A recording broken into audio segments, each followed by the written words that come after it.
उनको शेख हसीना जैसे नहीं निकालना है भगाकर, दौड़ा दौड़ा कर नहीं मारना है। लोग तो चाहते हैं कि उनका शेख हसीना की तरह उनको दौड़ाए हम। सबसे बड़ा लैंड जिहाद तो अयोध्या में हुआ है। हमारी सीट शेयरिंग की बातें पूरी हो गई है, चर्चा चल रही है। 3 पार्टी में सीट शेयरिंग के बारे में कोई तनाव नहीं, कोई मतभेद नहीं। हमें चाहते हैं हर सीट पर ऐसा उम्मीदवार, ऐसी पार्टी लड़े जो वहां जीत सकती है। जहां एनसीपी, जहां कांग्रेस, जहां शिवसेना का उम्मीदवार जीता है उनको सीट मिलेगी। यही हमारा फॉर्मूला है।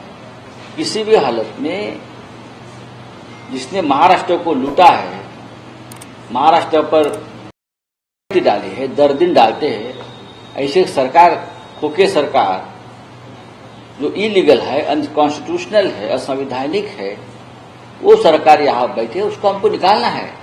और ये लोगों की भावना है। हमको उनको शेख हसीना जैसे नहीं निकालना है भगाकर, दौड़ा दौड़ा कर नहीं मारना है।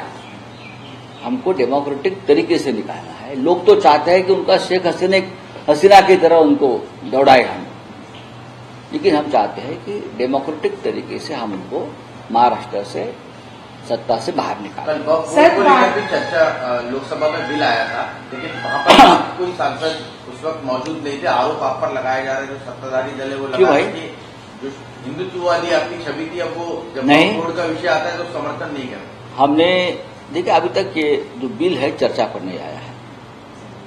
वो जो बिल है वो ज्वाइंट पार्लियामेंट्री कमेटी या सिलेक्ट कमेटी के पास चला गया है। उसमें हमारे मेंबर होंगे, उसमें सभी पार्टी के लोग होंगे, उसमें चर्चा होगी। बाद में वो वापस आ जाएगा बिल दुरुस्त होकर। जिस बिल पर चर्चा ही नहीं हुई थी, सिर्फ इंट्रोड्यूस हुआ है, अब उसके ऊपर हम पर क्यों आरोप कर दे? चर्चा तो होनी चाहिए। देखो, अगर ये कोई भाजपा के लोग बोलते हैं कि हम भाग गए, नहीं, हम भागेंगे नहीं, हम हमारी बात रखेंगे। अगर ये लैंड जिहाद की बात करते हैं कोई, तो सबसे बड़ा लैंड जिहाद तो अयोध्या में हुआ है। 1300 एकड़ आर्मी की जमीन, 1300 एकड़ आर्मी की जमीन किसको मिली है? अब देख लीजिए, क्या ये लैंड जिहाद नहीं है? जो मैं कहता हूं कि धारावी के बदले में 20 बड़े भूखंड एक उद्योगपति को मिल रहे हैं बिना वजह, वो लैंड जिहाद नहीं है? वो तो वक्फ बोर्ड से भी बड़ा भ्रष्टाचार है अयोध्या में और धारावी में। हम उसके ऊपर भी बात करेंगे।